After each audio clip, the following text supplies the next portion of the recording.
Olá, querido aluno do 8º ano, seja bem-vindo mais uma vez ao nosso canal TV Araxá Educa. Eu sou a professora Nadi e hoje nós vamos estudar um pouquinho mais a respeito de língua portuguesa. Bom, vamos lá? Hoje nós vamos revisar, recordar um pouquinho sobre o sujeito e predicado. Eu tenho certeza que você já aprendeu isso na sua escola e nunca é demais a gente aprofundar um pouquinho mais, não é mesmo?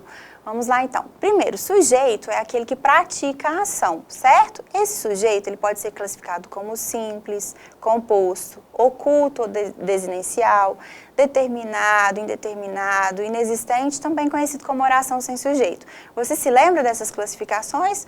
Vamos dar uma olhadinha, vamos relembrar? Bom, sujeito simples é aquele que tem um único núcleo. Então eu tenho, Paulo comprou uma bicicleta. Quem comprou uma bicicleta? Paulo, um único núcleo.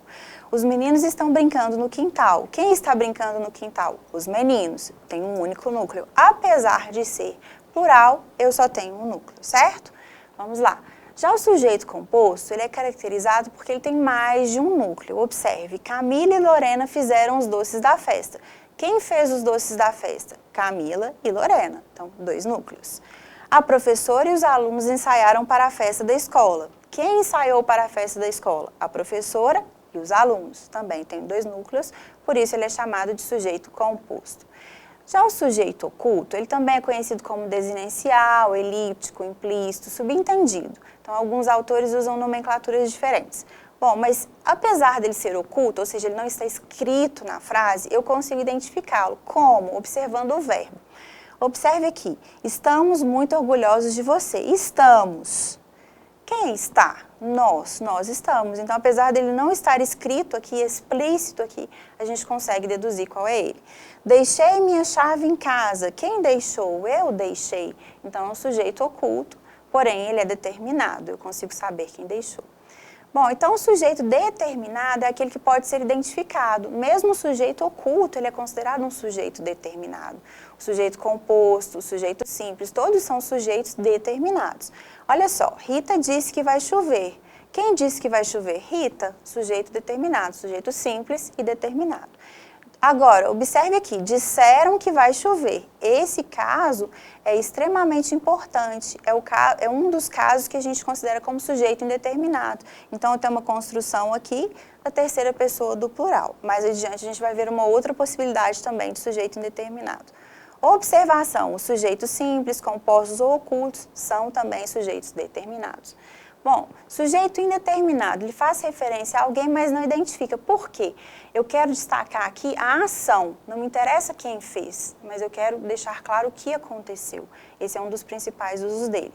Então, geralmente é acompanhado de verbos flexionados na terceira pessoa do plural, como a gente viu no caso anterior, ou de verbos flexionados na terceira pessoa do singular, acompanhados da partícula ser. Então, observe aqui, ó, precisa-se de vendedores, certo? Então, aqui eu tenho um caso de sujeito indeterminado. Ou ainda, esqueceram de trancar a porta, terceira pessoa do plural. Ou terceira pessoa do singular, acompanhado pela partícula ser. Então, esses dois casos são caracterizados como sujeito indeterminado, ok? Lembre-se disso, isso vai ser importante para os nossos exercícios. Bom, vamos lá. Ainda existem alguns casos particulares de sujeito inexistente. Alguns autores chamam de oração sem sujeito. É quando é acompanhado por um verbo impessoal. O que é isso? Verbo impessoal são verbos que podem indicar fenômenos da natureza, como, por exemplo, chover, nevar, fazer frio, ou ainda tempo decorrido, no caso de ser, fazer, ou ainda a existência ou acontecimento de alguma coisa, no caso do verbo haver. Mas vamos contextualizar para a gente entender melhor. Nevou o dia todo. Observe, nevar é um verbo que indica um fenômeno da natureza. Por isso, é considerado como sujeito inexistente. Faz 3 anos que estudo nessa escola. Verbo fazer, com sentido de tempo decorrido. Há muita gente na praia. Verbo haver, com sentido de existir também, né? De ter. Então, também sujeito inexistente. E ainda, na minha família, houve um caso parecido. Também, verbo haver, no sentido de existir, né? De ter acontecido. Então, esses casos são muito importantes para a gente aprender aí sobre o sujeito inexistente. Vamos lá, vamos colocar em prática. Observe esse trecho. Neste momento, começaram a feri-lo nas mãos a pau. Nessa frase, o sujeito é oculto, indeterminado, determinado ou inexistente? Cuidado aí, hein? ele é indeterminado, tá? É um dos casos que a gente falou, quando o sujeito está na terceira, o verbo está na terceira pessoa do singular, certo? E aí o mais importante é identificar que começaram a feri-lo, mas eu não identifiquei exatamente quem, né, começou essa ação. Vamos lá. Assinale a alternativa em que há uma oração sem sujeito. Você lembra dos casos específicos? Verbos indicando fenômeno da natureza, haver no sentido de existir, fazer no sentido de tempo decorrido. Bom, vamos lá. Esperanças haverá sempre. Letra B. Ninguém trovejou de tanta raiva quanto eu. Haveria desejado ele tudo isso? Alguém havia aberto a porta. Choveu papel picado nas ruas de Curitiba. E aí? Onde você acha que tem aí uma oração sem sujeito? Então, se você respondeu letra A, você acertou. Esperanças haverá sempre, verbo haver no sentido de existir. Agora, observe aqui, ninguém trovejou de tanta raiva. Aqui o verbo trovejar, ele está utilizado não como um verbo que indica fenômeno da natureza, certo? Ele quer dizer que trovejar de raiva é que a pessoa realmente estava com muita raiva. E eu tenho o sujeito aqui, que é ninguém. Haveria desejado ele tudo isso? Essa frase está invertida, mas eu tenho um sujeito aqui que é determinado, inclusive ele está expresso, né? Ele. Alguém havia aberto a porta. Então, alguém, certo? Aqui o verbo haver não está com o sentido de existir, mas sim com o sentido da oração, né? De abrir a porta. E choveu papel picado. Esse chover aqui também não é no sentido de fenômeno da natureza. Chover papel picado no sentido de que caiu o papel picado, né? Do céu nas ruas de Curitiba. Por isso, então, a nossa resposta é a letra A, oração sem sujeito. Número 3, identifique a oração cujo sujeito é indeterminado. E aí, você se lembra daqueles dois casos, sujeito indeterminado, verbo na terceira pessoa do singular, ou então ainda verbo na terceira pessoa do singular acompanhado da partícula C, ou ainda verbo na terceira pessoa do plural. Analise aqui comigo. Letra A, está garoando. Letra B, ligaram para saber como você se sente. Letra C, depois de telefonar para os vizinhos, eles ficaram com o meu número e ligaram para dizer que a encomenda havia chegado. Ou ainda, letra D, faz anos que não falo com ele. Letra E, aluga-se casa. Onde eu tenho aqui uma oração cujo sujeito é indeterminado. Vamos lá. Então, aqui, ligaram para saber como você se sente, certo? Então, terceira pessoa do singular, terceira pessoa do plural, sujeito inexistente. Está garoando, verbo estar indicando fenômeno da natureza, né? Garoando, aliás, indicando fenômeno da natureza. Depois de telefonar para os vizinhos, eles ficaram, então tem uma inversão aqui na ordem, mas eu tenho um sujeito. Faz anos que não falo com ele, aqui o verbo fazer, né, indicando o tempo decorrido, e aluga-se casas também, né, como sujeito inexistente, ok? Vamos lá. Vamos falar um pouquinho agora do predicado. Então, eu tenho o sujeito, que é aquele que pratica a ação é determinada pelo verbo, e eu tenho o restante da frase, que é aquilo que eu afirmo sobre o sujeito. Esse restante da oração eu chamo de predicado. Então, é aquilo que se declara sobre a ação do sujeito, concordando em número e pessoa. Então, esse predicado, ele vai concordar em número, ou seja, singular ou plural, e ainda com a pessoa, né, com o sujeito.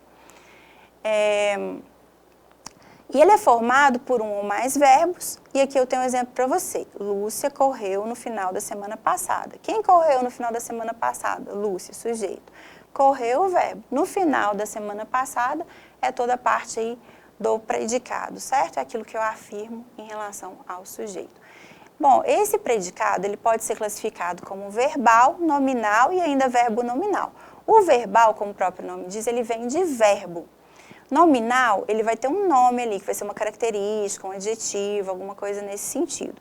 E o verbo nominal, ele tem tanto o verbo quanto o nome ali, a característica que eu afirmo.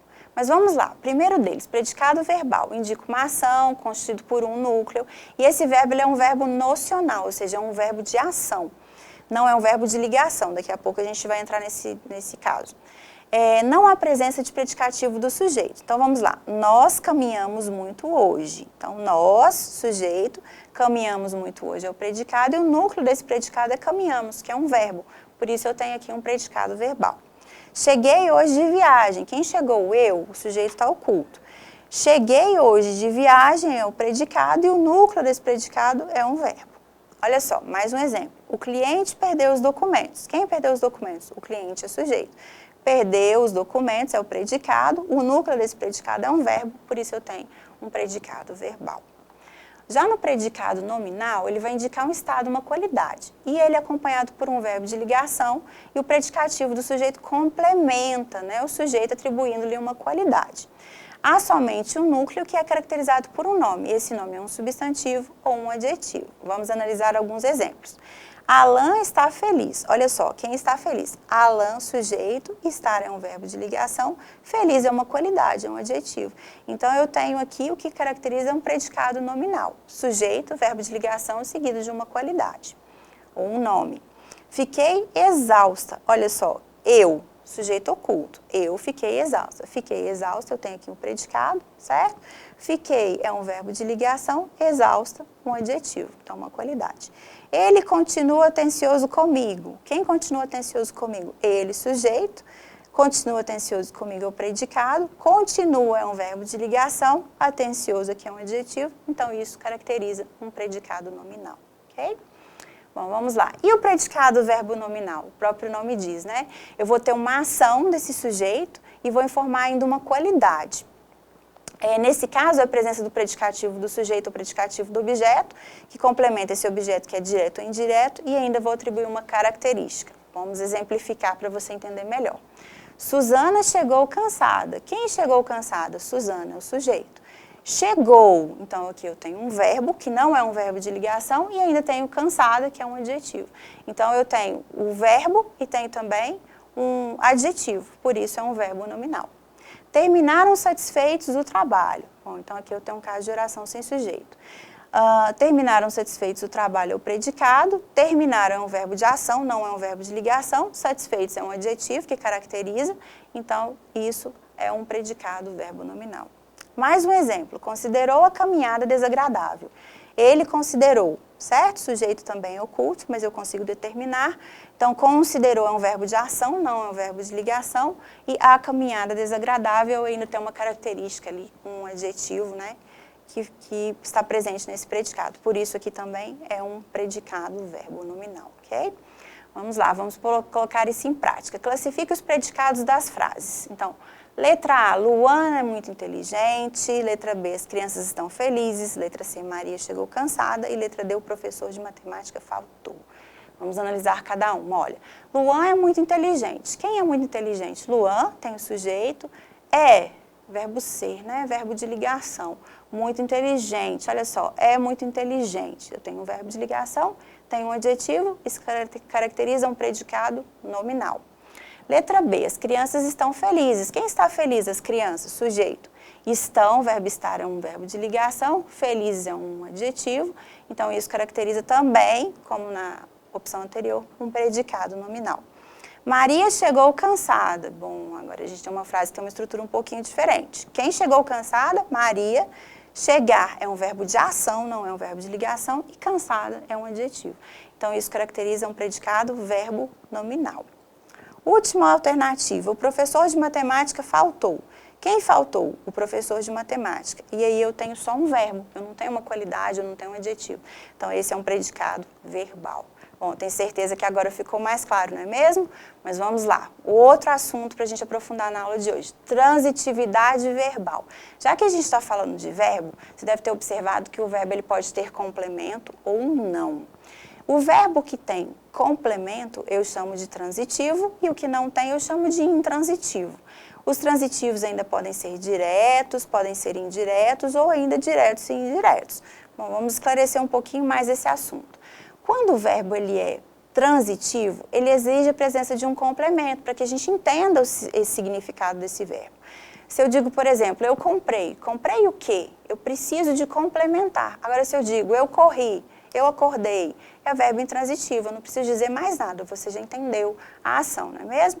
Então, esse transitivo, ele pode ser direto. Então, eu vou fazer a pergunta o quê ou quem? E aí, eu vou responder diretamente, sem presença de preposição. Ele pode ser indireto, quando eu faço a pergunta que ou quem, mas antes eu tenho uma preposição. E ainda posso ter o caso do transitivo direto e indireto, que eu vou ter, num primeiro momento, o que ou quem com objeto direto, sem preposição, e no restante da frase, o que ou quem com a presença da preposição. Mas vamos lá, vamos exemplificar para ficar mais claro. Então, verbo intransitivo são aqueles que não precisam de complemento algum. Já tem sentido suficiente, olha só. Viver, nascer, morrer, cair, chorar. Se eu digo, a professora caiu. Ai, coitado, né? Caiu, não preciso falar mais nada, você já entendeu. Ou o aluno chorou. Coitado, né? Mas você entendeu, ele chorou, não precisa falar mais nada. De repente, você vai querer saber o motivo, mas enfim, é um verbo intransitivo, não precisa de complemento, você já entendeu a ação. Já os transitivos, eles vão precisar de um complemento. Então, se eu digo, o garoto comeu, comeu o quê? Eu quero o quê? Eu acredito em quê? Então, esse complemento, ele vai dizer que se o verbo transitivo é direto, indireto ou ainda direto e indireto. Mas eu vou aprofundando um pouquinho mais. O transitivo direto, quando eu faço a pergunta o que, o quem, eu tenho uma resposta que é direta. Eu não tenho uma preposição intermediando. Observe. A família deixou a casa. Ok, quem deixou? A família, sujeito, deixou o quê? A casa. Eu tenho um artigo e já tenho aqui o substantivo. O aluno quebrou a mesa. Quem quebrou? O aluno. Quebrou o quê? A mesa. O jovem comprou uma blusa. Quem comprou? O jovem comprou o quê? Uma blusa. A empreiteira derrubou o casarão. Quem derrubou? A empreiteira derrubou o quê? O casarão. Lucas fez uma boa prova. Quem fez? Lucas, sujeito, fez o quê? Uma boa prova. Então, observe aqui, eu tenho artigo, a, uma, o, uma, mas eu não tenho presença de preposição. Bom, vamos lá. Já o verbo transitivo indireto, ele vai apresentar a preposição. E ele vai responder as perguntas de que, para quem, de quem para quem, em quem. Observe, ele obedeceu, quem obedece, obedece a alguma coisa, e no caso aqui ele obedeceu às regras, né? Esse a craseado indica aí que tem o uso da preposição. O estudante obedeceu, quem obedece, obedece a alguém ou alguma coisa, às normas escolares. O atendente respondeu, quem responde, responde a alguém, então ele respondeu ao chefe. Ela precisa comparecer, quem comparece, comparece a algum lugar, então ao tribunal. Você concorda com um absurdo desse? Quem concorda, concorda com alguma coisa, e aqui a gente tem com um absurdo desse. Então, eu destaquei aqui para você, ó, as, ao, com, que são exemplos de preposições, por isso eu tenho aqui verbos chamados de transitivos indiretos. E ainda tem o caso de ser transitivo direto e indireto ao mesmo tempo. Bom, vamos lá. Por quê? Porque eles precisam de dois complementos. Um que é direto, sem uso da preposição, e outro que tem a presença da preposição. Observe. Comprei jornais variados naquela banca. Bom, eu comprei. Comprei o quê? Jornais variados. Olha só, não tem preposição. Aonde? Naquela banca. Aqui eu tenho a presença de uma preposição. Então, comprei jornais variados. Aqui eu tenho um objeto direto. E aqui, naquela banca, a presença da preposição. Então, aqui eu tenho um objeto indireto. Não existe nada entre nós. O que que não existe? Nada. Então, direto. Entre nós, eu tenho aqui uma preposição, que entre alguma coisa, então, preposição. Certo? Bom, vamos lá, então, para a gente retomar essa última parte da aula. A gente falou sobre a transitividade dos verbos. O verbo, ele pode ser intransitivo, quando ele não precisa de complemento nenhum. Então, ele morreu, ela caiu, ele correu, enfim. Não precisa de complemento. Ele pode ser transitivo quando ele precisa de um complemento. Se esse complemento for direto, ele comeu o almoço, certo? Então, não tem presença de preposição, transitivo direto, porque eu tenho um objeto direto. Se eu tenho a presença de uma preposição, então ele deu um presente para ela. Então, ele deu o quê? Um presente, objeto direto, então transitivo direto. Para ela, preposição. Então, aqui eu já tenho o caso de um verbo transitivo que é ao mesmo tempo direto e indireto, certo?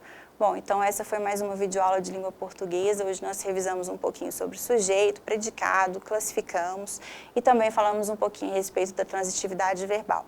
Verbos transitivos, intransitivos e também os transitivos diretos, indiretos, diretos e indiretos. Espero que você tenha gostado e até a próxima aula.